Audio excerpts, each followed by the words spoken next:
ఎప్పటికప్పుడు వార్తల కోసం దండూరా జనం గుండె చప్పుడు న్యూస్ ఛానల్ను సబ్స్క్రైబ్ చేసుకోండి.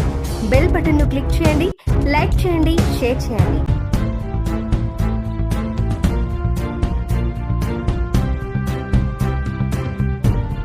అనేది చాలా స్పోర్ట్స్ అండ్ గేమ్స్ అనేది చాలా ఇంపార్టెంట్, అవునా కదా? ఏమవుతుంది, మనం స్పోర్ట్స్ గేమ్స్లో మనము పార్టిసిపేట్ చేయడం వల్ల ఏమవుతుంది, యాక్టివ్గా ఉంటాం. మనకు మెయిన్ ఏంటంటే హెల్త్, ఆరోగ్యంగా ఉంటాం. మనం స్పోర్ట్స్ ఆడడం వల్ల చాలా ఆరోగ్యంగా ఉంటాం. ఇప్పుడు మేము ఉన్నాం, పోలీస్ డిపార్ట్మెంట్లో ఆర్మీ కానీ, పోలీస్ కానీ, పారామిలిటరీ కానీ, దేనికన్నా కూడా దే నీడ్ ఫిట్నెస్. ఫ్లైట్ నడపాలన్నా కూడా నీకు ఫిట్నెస్ ఉండాలి. నీకేం చెప్తారు, అందుకోసం మనకి ఏం చెప్తారంటే ఫిట్నెస్ ఉంటే అన్నీ ఉన్నట్లే.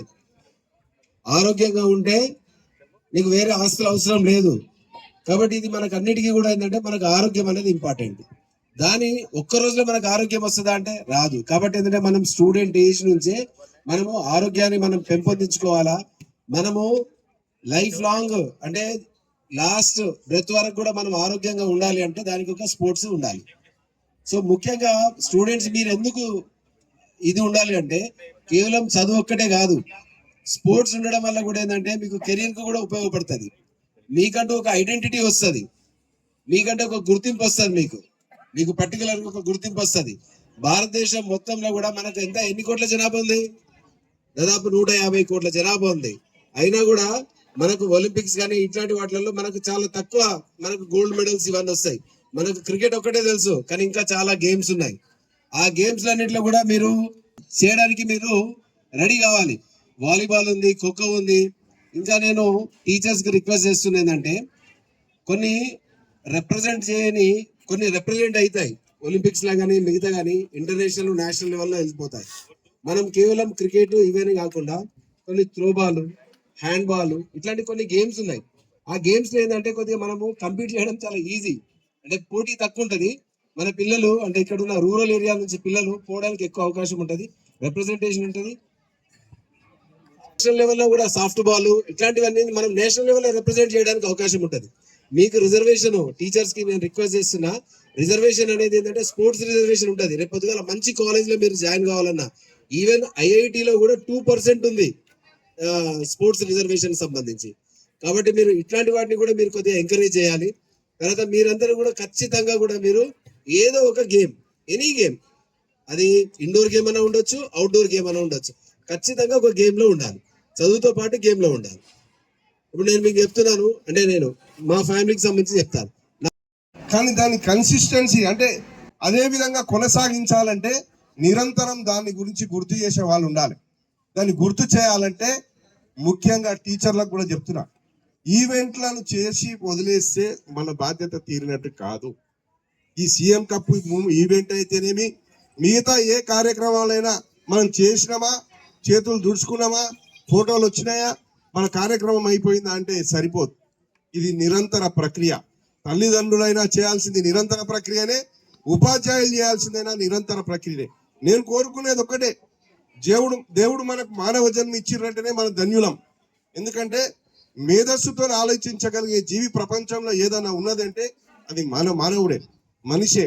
మనకి ఇంత మంచి జన్మ ఇచ్చినందుకు దేవునికి కృతజ్ఞతగా మనం వచ్చినాం, మనం ఎదిగినాం, మనం సంపాదించుకుంటున్నాం, మనం పేరు సంపాదించుకున్నాం, మనం కుటుంబాన్ని పోషించుకున్నాం. కానీ మనం వచ్చింది దీని కొరకే కాదు, మానవ జాతి మనుగడ మంచిగా జరగాలి, ప్రపంచం అభివృద్ధి చెందాలి, ప్రపంచంలో అందరం ప్రపంచ శాంతితో కోరుకుంటూ అభివృద్ధి వైపు వెళ్ళాలి అని అంటే మన బాధ్యత ఏంటంటే మన పిల్లలకి, మన విద్యార్థులకి బాధ్యత నేర్పియాలి. అదే విధంగా వాళ్ళలో మేధా సంపత్తిని పెంచే విధంగా మనం ఇది ఒక నిరంతర ప్రక్రియ. నేను ఏదో మంచి కాలేజీలో జాయిన్ చేయించినా, మంచి ఫీజు కట్టినా అంటే సరిపోదు. మంచి కాలేజీలో పెద్ద పెద్ద చదువుల్లో లక్షల రూపాయలు ఖర్చు పెట్టినా చదువు రాని వాళ్ళు చాలా మంది, సామాజిక స్పృహ లేని వాళ్ళు చాలా మంది.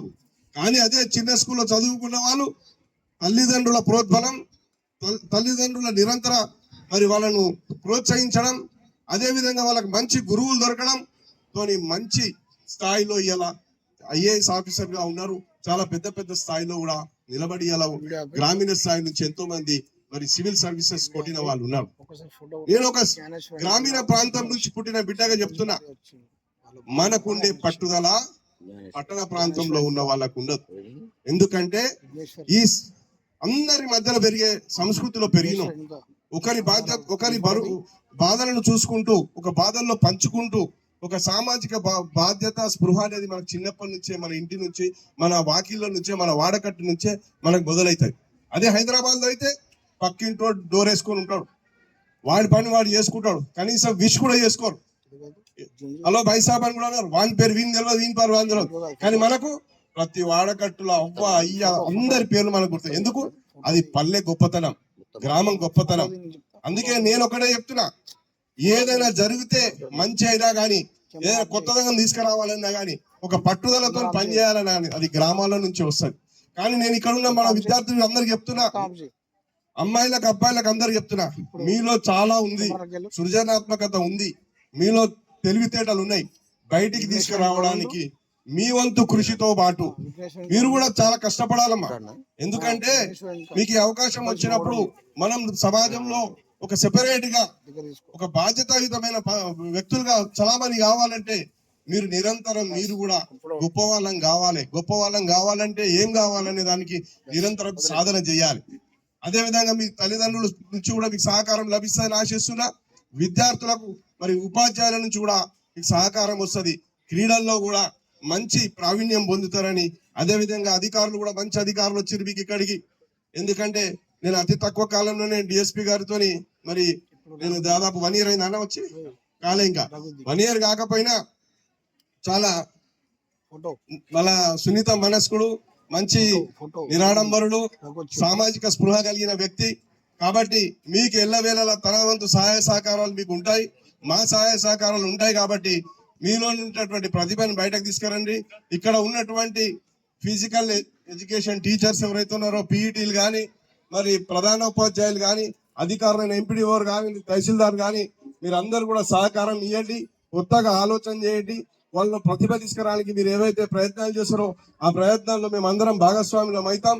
మన గ్రామానికి మంచి పేరు తీసుకొద్దామని ఆశిస్తూ ఈ అవకాశం ఇచ్చిన అందరికీ కూడా కృతజ్ఞతలు తెలియజేస్తున్నాం.